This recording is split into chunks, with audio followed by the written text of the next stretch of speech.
नमस्कार दोस्तों, मैं राहुल शर्मा AKN टीवी आपकी न्यूज़ में आपका स्वागत करता हूं। दोस्तों, जैसा कि हम जानते हैं कि श्री ईशुदान गढ़वी जी एक महीने के अंदर लगभग 1000 सभाएं कर रहे हैं पूरे गुजरात में, छोटी बड़ी। उसी को लेकर के हमने लास्ट वीडियो में आपको अपडेट दिया था। अब कल की बात करें तो मोरबी में ईशुदान गढ़वी जी की सभा चल रही थी, उसके बीच में उन पर अटैक हुआ है, हमला हुआ है। तो ये जानने वाली बात है कि एक नेता जो अपनी सभा कर रहा है, क्या सभा के अंदर भी सुरक्षित नहीं है, या तो पक्ष के नेता इतने डर चुके हैं आपकी तरफ से कि उन्हें उस बात का डर है, खौफ है कि अगर ये सभाएं हुई तो ये सभाएं होने के बाद लोगों में जागृति आएगी, जागृति आने के बाद लोग धीरे धीरे आपसे और जुड़ते जाएंगे और आने वाले 2027 के चुनाव में, आने वाले इलेक्शनों में हो सकता है कि उनकी कुर्सी पर खतरा मंडराए। तो क्या ये डर अपनी कुर्सी को बचाने के लिए है या फिर विपक्ष के नेताओं को डराने के लिए है? सबसे बड़ा सवाल यही है कि अगर एक नेता, विपक्ष का नेता इस तरह सुरक्षित नहीं है तो आम जनता कैसे सुरक्षित हो सकती है? क्या गुजरात सरकार, बीजेपी सरकार, वो बीजेपी नाम चेंज करके गुंडागर्दी की सरकार करने वाली है?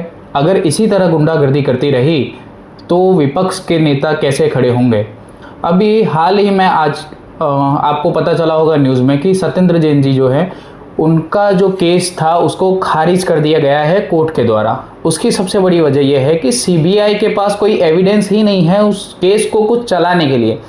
ये दूसरा सबसे बड़ा और अहम बात है कि एक विपक्ष के नेता के ऊपर इस तरह से झूठे आरोप लगाए गए, इतने समय तक उन्हें जेल में रखा गया और जेल में रखने के 4 साल बाद, केस होने के 4 साल बाद अब हमें पता चल रहा है कि उनके पास कोई एविडेंस ही नहीं थे।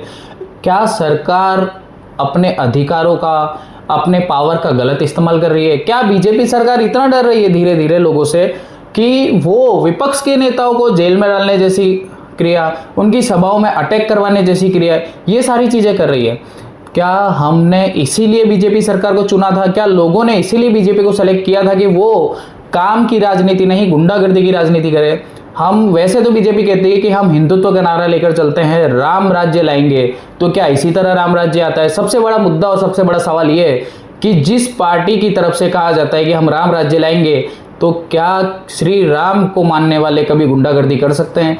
या फिर ये उनका एक सबसे बड़ा सवाल है कि वो सिर्फ राम का नारा भी एक ही चीज़ के लिए, अपने वोट बैंक के लिए इस्तेमाल करते हैं? सबसे बड़ी बात है कि क्या वो सिर्फ और सिर्फ अपनी कुर्सी को बचाना चाहते हैं या फिर विपक्ष के नेताओं को डराना चाहते हैं? क्या बीजेपी को अपनी कुर्सी से इतना मोह है, इतना प्यार है कि वो लोगों पर हमला कराने जैसा, विपक्ष के नेताओं को जेल में डालने जैसा ना शर्मनाक काम कर सकती है?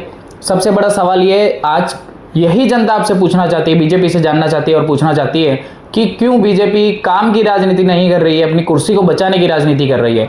अगर आप काम की राजनीति करते हो तो आपको ये सब चीज़ें करने की आवश्यकता ही नहीं है, क्योंकि लोगों को आपका काम पता चलेगा तो लोग अपने आप आपको वोट देंगे, विपक्ष चाहे जितना जोर लगा ले। अगर आपने काम किया है तो आप उनकी छाती पर खड़े होकर बोल सकते हैं कि नहीं, मेरी सरकार में मैंने ये काम किया है। अगर वो काम किया है तो फिर ये सब करने की ज़रूरत नहीं है। ये सब चीज़ें ही क्लियरली बता रही हैं कि बीजेपी की तरफ से कोई काम नहीं हो रहा है, बल्कि उनकी तरफ से सिर्फ और सिर्फ गुंडागर्दी की जा रही है। आज का सबसे महत्वपूर्ण सवाल कि बीजेपी अपना गुंडागर्दी कब तक करती रहेगी और क्यों करती रहेगी? क्या अपनी कुर्सी बचाने के लिए, अपनी सत्ता को बचाने के लिए? मैं राहुल शर्मा, AKN टीवी में आज के लिए इतना ही। धन्यवाद।